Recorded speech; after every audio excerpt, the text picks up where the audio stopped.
अस्सलामुअलैकुम, नमस्कार। हाय दोस्तों, कैसे हैं आप लोग। मैं आज आप लोगों को बताने वाला हूं सऊदी अरब और इंडिया से कुछ ज़रूरी बातें। तो इससे पहले कि बात शुरू किया जाए, प्लीज़ चैनल को सब्सक्राइब कर दें और बेल आइकन को भी प्रेस कर दें ताकि आप तक वीडियो आसानी से पहुंच सके। आइए बात शुरू करते हैं सबसे पहले सऊदी अरब से। तो सऊदी अरब में भी जैसे दुनिया के और मुख्तलिफ मुल्कों में जिस तरह के कोरोना के केसेस में इजाफे रिकॉर्ड किए जा रहे हैं, हालांकि बहुत ही ज़्यादा, लेकिन सऊदी अरब में फ़िलहाल धीरे धीरे करके ही, लेकिन फिर भी 1000 से ऊपर केस पहुंच चुके हैं। तो इसको देखते हुए इसे तो सारी पाबंदियां जैसे कि पहले थी, सोशल डिस्टेंसिंग और मास्क वगैरह जो बाहर में खत्म कर दिया गया था, फिर से लागू कर दिया गया, वो तो ठीक है। लेकिन अब जो है तो सबकी निगाहें लॉकडाउन के ऊपर, और सबसे बड़ी बात जो है तो ट्रैवल बैन के सिलसिले में सबको को ये मतलब ये है खौफ है कि हो सकता है फिर से कहीं ट्रैवल बैन न लग जाए। और जहाँ तक इसकी बात है, बताया गया है कि अभी फ़िलहाल केस तो बढ़ रहे हैं और जिस तरह से केस बढ़ रहे हैं उसी तरीके से क्रिटिकल केस में भी इजाफा हो रहा है। हालांकि फ़िलहाल अभी क्रिटिकल केस 100 से नीचे हैं, जिसको देखते हुए यहाँ के तरफ से यही कहा गया है, मिनिस्ट्री ऑफ हेल्थ की तरफ से, कि अभी जो है तो ऐसी कोई ये बात नहीं है, यानी कि अभी कोई लॉकडाउन की स्थिति नहीं बनी है। लेकिन फिर भी अगर क्रिटिकल केस में इजाफा होता है तो कुछ भी मुमकिन है, कुछ भी हो सकता है। लेकिन अगर से अल्लाह करे कि केस अगर से कम हो जाए, कोरोना के केसेस कम रिकॉर्ड हों या क्रिटिकल केस कम रहे, तो फिर इंशाअल्लाह लॉकडाउन नहीं लगेगा। लेकिन फिर भी ऐसे पूरी तरीके से कुछ भी नहीं बोला जा सकता है कि क्या हो सकता है, क्या होने वाला है। लेकिन फ़िलहाल तो केस जो है तो 1000 से ऊपर पहुंच गए हैं सऊदी अरब में भी, जो कि देखा जाए तो बहुत ही ज़्यादा है। जिस तरह यहाँ पे ऐसा लग रहा था कि पूरी तरीके से ख़त्म हो गया है, लेकिन फिर भी अब जो है तो 1000 से ऊपर पहुँच गए हैं केस। आप लोग ये देख सकते हैं कि जिस तरह फिर से जो नियम लागू किया गया है, कोरोना प्रोटोकॉल का SOPs का ख्याल रखने के लिए कहा गया है, उस सिलसिले से अगर से 1 हफ्ते की रिपोर्ट देखा जाए, जैसा कि यहाँ पे ट्वीट करके बताया गया है जवाजात की तरफ से भी और सऊदी विजिट पे भी, कि 8900 कुछ जो है तो मुखालफा यानी कि लोग इसके पकड़े गए हैं, इसका SOPs का ख्याल नहीं रखते हुए, यानी कि इसका खिलाफ वर्जियाँ करते हुए, इसके SOPs की कोरोना प्रोटोकॉल की खिलाफ वर्जियाँ करते हुए लगभग 1 हफ्ते में जो है 8955 लोग पकड़े गए हैं। जिसमें जैसे कि पहली वीडियो में भी जिस टाइम पे 4000 कुछ था, बताया था मैंने कि इसका में सबसे नुमाया नाम जो है तो रियाद का है। तो अभी भी फ़ोटो में आप लोग देख सकते हैं कि रियाद में ही सिर्फ जो है तो 2715 खिलाफ वर्जियाँ रिकॉर्ड की गई हैं कोरोना SOPs की। तो इस तरह ममलकत भर के रिपोर्ट्स में बताई गई है कि ममलकत भर में कितने लोग कहाँ पे इस के खिलाफ वर्जियाँ करते हुए पकड़े गए हैं। बहरहाल अगर से बात किया जाए, जैसा कि मैंने बोला कि बेशतर ममालिक में और ख़ास करके UK और अमेरिका वगैरह में तो बढ़ ही रहा है केस। इंडिया की अगर से बात किया जाए तो इंडिया में भी कोरोना के केसेस में बहुत ही यानी कि 1-2 दिन के अंदर में बहुत ज़्यादा केस रिकॉर्ड हुए हैं। जैसा कि आप लोग देख सकते हैं, यहाँ पे BBC हिंदी की तरफ से, न्यूज़ की तरफ से ट्वीट करके बताया गया है कि इंडिया में जो है तो 27,000 से भी ऊपर जो है केस रिकॉर्ड हो गए हैं, जिसमें सबसे ज़्यादा अगर से ऐसा लग रहा है कि जैसे इसका आधा, यानी आधा तो नहीं है लेकिन फिर भी जिम्मा जो है तो महाराष्ट्र में ही उठाया हुआ है। महाराष्ट्र का अगर से आप लोग केस देखेंगे तो बहुत ही ज़्यादा है फ़िलहाल। और अगर से पूरे इंडिया की बात किया जाए तो जैसा कि मैंने बताया कि 27,000 से भी ज़्यादा केस रिकॉर्ड हुए हैं। ठीक है, जैसा कि आप लोग फोटो में देख सकते हैं, मैं शेयर कर दे रहा हूँ, यहाँ देख लीजिए आप लोग 27,553 केस। और अगर से महाराष्ट्र की बात किया जाए तो महाराष्ट्र में सिर्फ 11,877 नए केस रिकॉर्ड किए गए हैं, जिसमें 50 नए जो है तो ओमिक्रॉन के हैं महाराष्ट्र के अंदर में।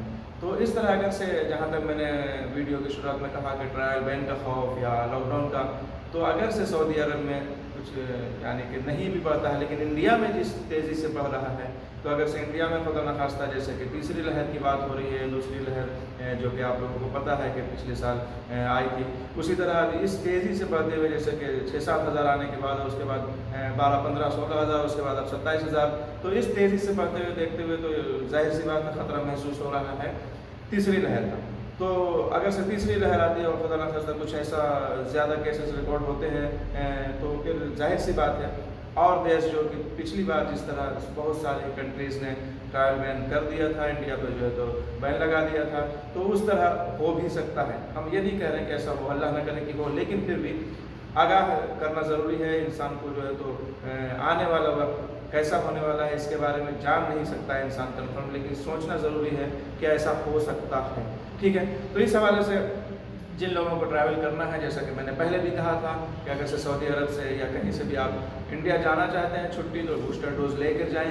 और अगर से इंडिया से आने वाले हैं तो इससे पहले कि कोई ऐसी बुरी खबर आ जाएंगे तो बेहतर रहेगा।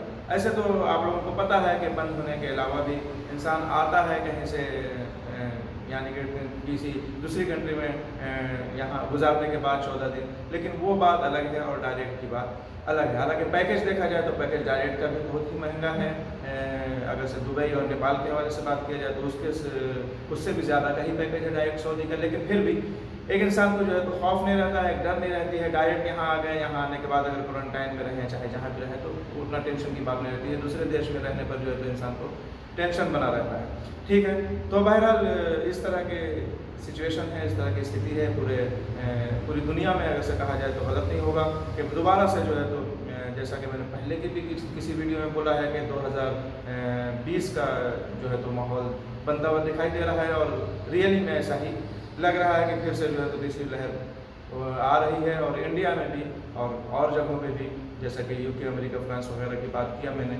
तो बहरहाल इस सारी स्थिति को देखते हुए, इसको देखते हुए बस जैसा कि मैंने बताया कि सारी चीज़ों का ख्याल रखना, कोरोना SOPs का प्रोटोकॉल का ख्याल रखना ज़रूरी है। और वैक्सीन अगर से अभी तक नहीं लिया है किसी ने तो ले ले, ये बहुत ज़रूरी है। अगर से बात किया जाए कुवैत की, तो कुवैत ने भी अपने शहरियों को जो है तो अपनी जो है तो यात्रा मुलतवी करने के लिए, यानी कि फ़िलहाल कहीं भी दूसरे देश में सफ़र नहीं करने के लिए बताया है। कि जैसे बताया गया है वहाँ के मिनिस्ट्री की तरफ से, वज़ारत ख़ारजा की तरफ से, कि आप लोग देख सकते हैं कि पूरी दुनिया जो है तो इस बात पर मजबूर हो गई है कि दोबारा से जो है ये सारी पाबंदियाँ आयद की जाएँ, इसके केसेस को देखते हुए, तो कोरोना के बढ़ते हुए केसेस को देखते हुए, मतलब यानी मजबूरी कहा जा सकता है। हालांकि मजबूर का ही लफ्ज़ यूज़ किया गया है, जैसा कि आप लोग फोटो में देख सकते हैं उर्दू न्यूज़ की। तो मजबूरी का ही ये किया जा सकता है। जानबूझ के तो कोई ऐसा नहीं चाहता है कि हाँ देश में जो है तो लॉकडाउन लगाया जाए या जो है तो ऐसी कोई स्थिति पैदा हो, लेकिन फिर भी मजबूरन करना तो पड़ेगा ही अगर से ज़्यादा इस तरह के मामला आते हैं तो। ठीक है, हालांकि जैसा कि आप लोगों को पता है कि मस्जिद हराम, मक्का मुकर्रमा और मस्जिद नबवी, मदीना मुनव्वरा में भी अब जो है तो इन मस्जिदों में भी सोशल डिस्टेंसिंग के लिए कहा गया है। और ये मास्क वगैरह तो पहले से भी था, लेकिन जो है तो जो छूट बीच में दे दी गई थी, यानी कि नरमी बरता गया था इसमें, उसको जो है तो अब ख़त्म कर दिया गया है। वहाँ पे भी जो है तो दूरी के साथ जो है तो नमाज अदा की जा रही है। इस हवाले से एक खुशखबरी ये है कि अभी इस पर कोई उम्रा पे कोई पाबंदी नहीं आई है, जैसा कि वज़ारत हज उम्रा की तरफ से कहा गया है कि ज़ायरीन हरम उम्रा और हरम में नमाज के इजाज़त में पहले की तरह जो है तो ले सकते हैं, हासिल कर सकते हैं, जारी किए जा रहे हैं। तवक्कलना और तमन्ना ऐप के ज़रिए जिस तरह के सहूलतें पहले थी, अभी इसमें कोई पाबंदी आयद नहीं हुई है, अभी भी ये सहूलतें फराहम की जा रही हैं, आप लोग उम्रा के लिए जा सकते हैं। ठीक है, बहरहाल यही सब कुछ अपडेट थी जो मैंने सोचा कि आप लोगों के साथ शेयर करता चलूँ। चलते हैं, मिलेंगे नेक्स्ट वीडियो में। अपना ख्याल रखें, खुदा हाफिज़, बाय।